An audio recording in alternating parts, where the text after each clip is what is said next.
સ્કંદ સુધી તો પ્રભુના એવા પ્યારા ભક્તોની કથા છે કે જેનું નામ સાંભળીને પણ પ્રભુ ભાગતા ભાગતા પધારે. આગળ કહે છે, નિગમ કલ્પતરોર ગલિત ફલમ શુકવપાદ પ્રતદિવ્ય સંયુતમ દેવદ ભાગવત રસમાલયમ મનોરો રસિકા ભૂમિ ભાવકા. કે વેદ રૂપી કલ્પ વૃક્ષનું પાકેલું ફળ એટલે ભાગવત.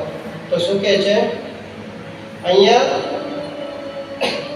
રસિકા ભૂમિ ભાવકા કે જેટલું બને એટલું પાન કરો. અને જ્યારે તમે કથાને સાંભળશો ત્યારે નવી લાગશે. આ જૂનું નહીં થાય. ઘણા લોકો કહે ને ભાઈ કથા તો ગરડિયા ગુડિયાનું કામ.